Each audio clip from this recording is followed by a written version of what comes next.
बिस्मिल्लाहिर्रहमानिर्रहीम। इब्तिदा की हमने अल्लाह ताला के नाम से जो तन्हा इबादत के लायक है। आप और मैं इस चीज़ की गवाही देते हैं कि मोहम्मद सल्लल्लाहु अलैहि वसल्लम उसके आखिरी नबी और रसूल हैं।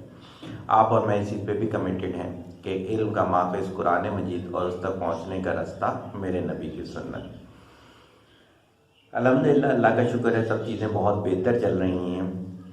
बस ये है कि वीडियोस की कुछ फ्रिक्वेंसी कम है, तो मेरे जो करीबी लोग हैं वो रिक्वेस्ट कर रहे थे कि अपलोड होती रहनी चाहिए। वजह यह है कि पिछले साल के 2 कोर्सेज थे, ट्रू डेफिनेशन ऑफ इस्लाम और क्वालिटी कम्युनिकेशन विद चाइल्ड। उसका एवरेज एक लेक्चर जो है वो 3 आवर्स प्लस का है। सही है, तो वो दोनों एडिट हो रहे हैं और साथ साथ उन्होंने डलना है। तो माजरत, मैं ये चाह रहा था कि उसी को डाला जाए बजाय इसके कि दरमियान में कोई आपसे बोझ ना डाल दिया जाए।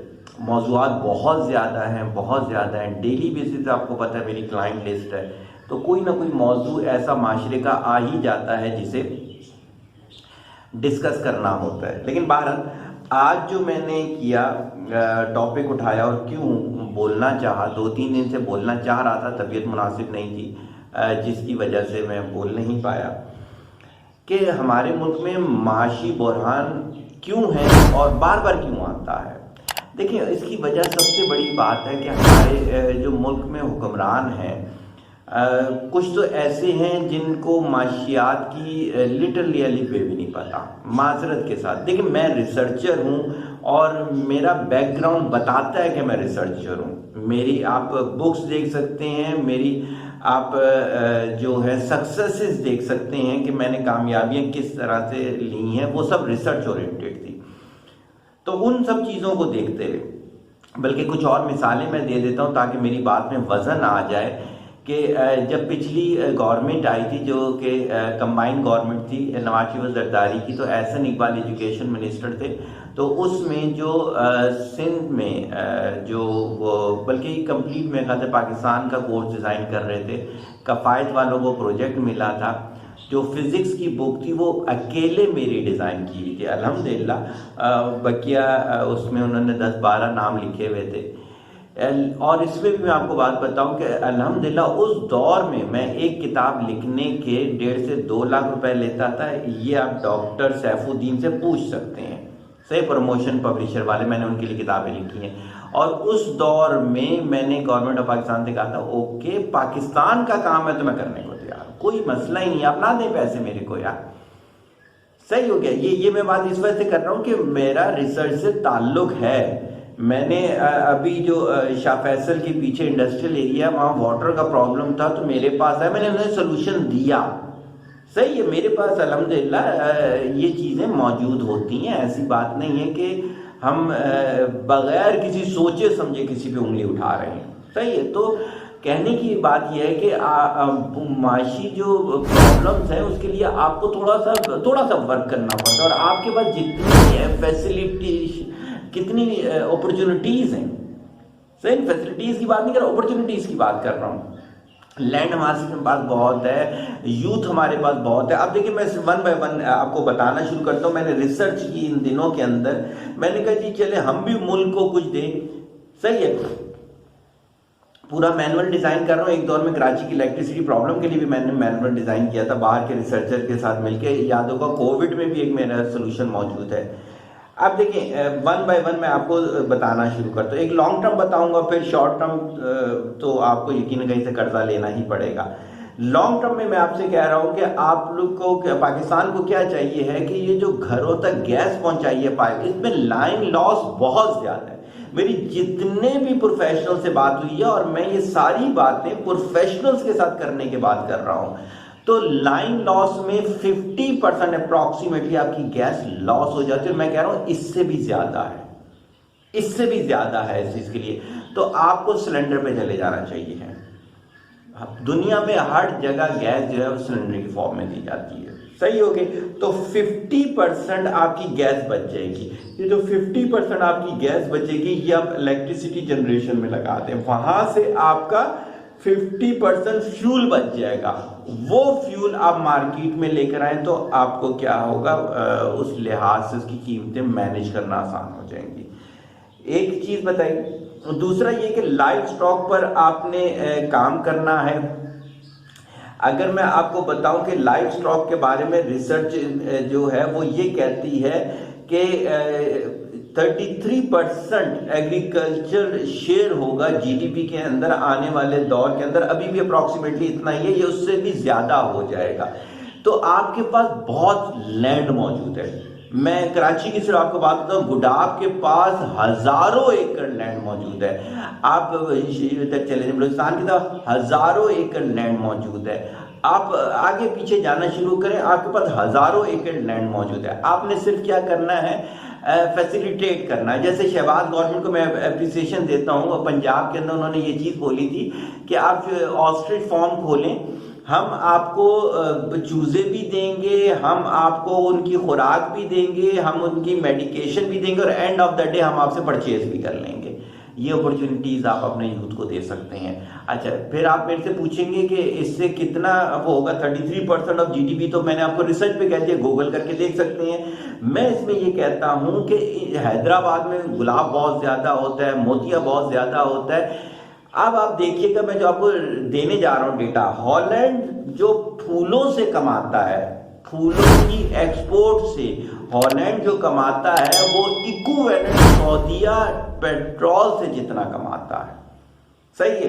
मैं अगर हॉलैंड का आपको बताना शुरू करूं, जो डेटा मैं लेकर आया हूं, the most profitable export sector from the Netherland are ornamental plants and flower, खुशबू वाले जो पौधे और ये होते, 5.8 बिलियन पाउंड सालाना, 5.8 बिलियन पाउंड। अच्छा, फिर लाइव स्टॉक की तरफ से अगर मैं बताऊं तो एग से वो 4.3 बिलियन पाउंड और वेजिटेबल से 3.5 बिलियन पाउंड।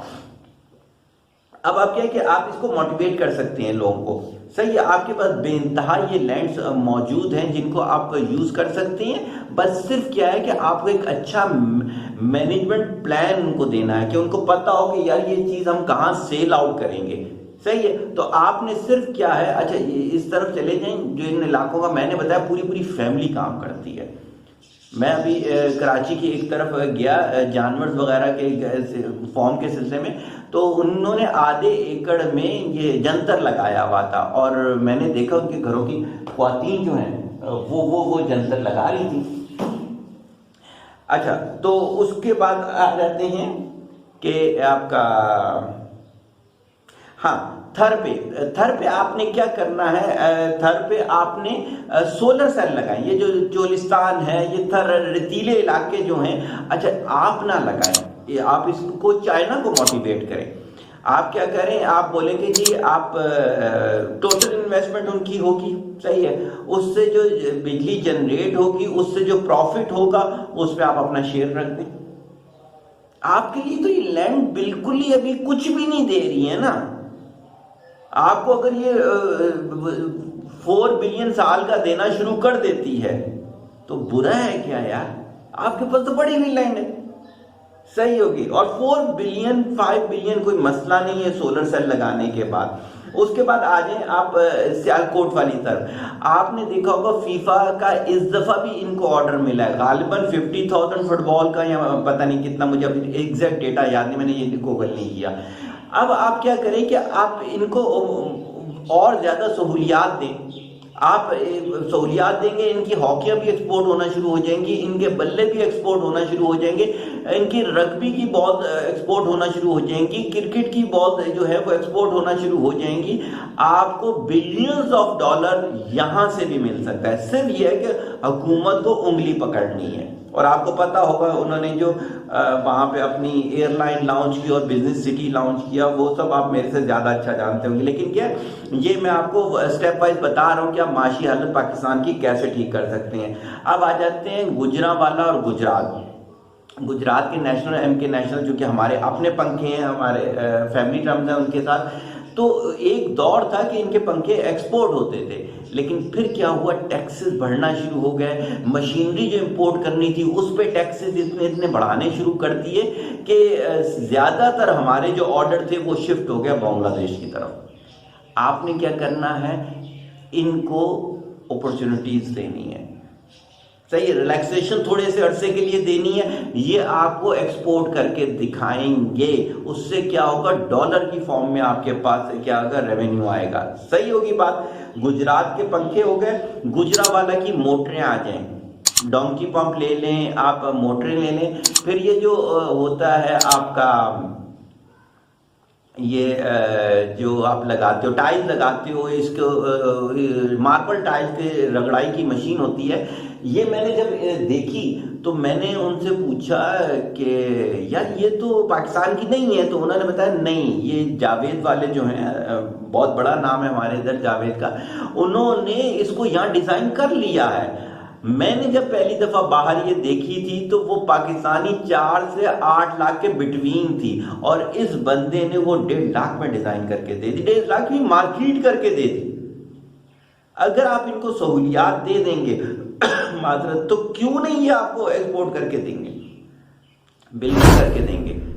सही है। तो आपने क्या करना है, सिर्फ ये करना है, इनको इंटरटेन करना है थोड़ा सा। फिर अगली चीज आ जाती है फ्रीलांसिंग। आपने क्या करना है, फ्रीलांसिंग को प्रमोट करना है। आप क्या करें, हर शहर के अंदर ऐसी बिल्डिंग जो है ऑलरेडी मौजूद है लोगों के पास, जैसे स्कूल कॉलेजेस हैं, इनके जो ऊपर की बिल्डिंग है शाम में फ्री होती है, आप यहाँ पर फ्रीलांसिंग के ऑफिस बना दें, जहाँ पे इंटरनेट आप दें, बिजली आप दें, और मैं तो कहता हूँ सिस्टम भी लगा के दें आप। उसके बाद क्या करें कि गवर्नमेंट लेवल के मार्केटिंग के एक्सपर्ट लोग दें, जो कि इनको बिजनेस पर लेकर दें, और वो वहाँ पे काम करें, अपना रोजगार कमाए, आप अपना हिस्सा रखें उसके अंदर। फ्रीलांसिंग, मैं सिर्फ अपनी बात बताऊंगा, मेरे 70% लोग जो हैं वो फ्रीलांसिंग से बहुत अच्छा कमा रहे हैं। ये 1 से ज्यादा फैमिलीज को वो चला रही हैं। तो फ्रीलांसिंग को गवर्नमेंट लेवल पे आपने मोटिवेट करना है और लॉन्च करना है। फिर मेरी तरफ से सोल्यूशन है एंटरप्रेन्योरशिप का। मेरी इस पे एक किताब भी मौजूद है, आपने देखी होगी, उसमें मैंने बहुत सारे पाकिस्तानियों के भी इंटरव्यू डाले हैं। क्या है कि आप एंटरप्रेन्योरशिप को प्रमोट करें। जैसे अभी मैं आपको बताऊं कि जिन इलाकों में आप जाएंगे, जहां पे मैं कह रहा हूं कि आपके पास लैंड बहुत मौजूद है वहां पे आप लगवा सकते हैं, ये जो है फ्लावर लगवा सकते हैं, वहां पर आप फार्मिंग करवा सकते हैं लाइव स्टॉक के लिए। इसी में मैं आपको बता सकता हूं कि आप उनको छोटे छोटे बिजनेस करना सिखा सकते हैं। आप उनको छोटी सी कोई एक मशीनरी लेके दे दें, जैसे अली एक्सप्रेस से जो ऑयल फार्मिंग की मशीन है वो 40-50 हज़ार की आ जाती होगी। अब आप वो उससे खुद ऑयल निकाल लें और वो अपना सेल आउट करें। सही है। इसी तरह की बहुत सारी अपॉर्चुनिटीज ऐसी हैं। जो हैदराबाद की बैंगल्स जो है, बहुत मशहूर चूड़ियां जो हैं, कोई कंपीट नहीं कर सकता इसको। अपॉर्चुनिटीज बहुत है, माशी प्लान बहुत अच्छे अच्छे, लॉन्ग टर्म की बात कर रहा हूँ, बहुत कुछ मौजूद है जिसे आप कर सकते। जैसे मेरा एक वो था चार्टर्ड अकाउंटेंट, मेरा एक स्टूडेंट है, उसने कहा था कुछ चीजों की इंपोर्ट पे भी आपको पाबंदी लगानी पड़ेगी, ताकि वो इंपोर्ट करेंगे नहीं तो वो सिर्फ क्या है, लोकल चीज इस्तेमाल करेंगे। जैसे मैं आपको बताऊं, हमारे इधर की जो जेंसिंग है ये वर्ल्ड में सबसे बेस्ट जेंसिंग है। इस तरह मेडिसिन की कई चीजें ऐसी हैं कि जो बहुत सस्ती आप यहाँ पर काश्त कर सकते हैं और बाहर एक्सपोर्ट कर सकते हैं। लेकिन बात फिर बहुत वही है, आधा सच पूरे झूठ से ज्यादा खतरनाक होता है। विल होनी चाहिए, पूरा मैनेजमेंट प्लान होना चाहिए आपके पास, तब आप इसको क्या एग्जीक्यूट कर सकते हैं। वरना क्या है, वरना सिर्फ हवाई बातें। और इसी तरह से होगा, हर थोड़े अरसे के बाद भीख मांग रहे होंगे आप लोग, और हर थोड़े अरसे के बाद वो जो IMF या दूसरे हैं वो आप पर और ज्यादा सख्त पाबंदियां लगा देते हैं। उसकी वजह क्या है, बैगर हैज नो चॉइस, मांगने वाले की कोई चॉइस नहीं होती है। मेरा ख्याल था कि जो थोड़ा बहुत मैं मैसेज दे पाया उसमें आप यकीनन समझेंगे, और इस पर अगर आप खुद गूगल से रिसर्च करेंगे तो इंशाल्लाह बहुत कुछ मिल सकता है आपको इस रिसर्च के बाद। सिर्फ सोचना क्या है, विल होनी चाहिए। तालिब इल्म मोहताज दुआ। अस्सलाम वालेकुम।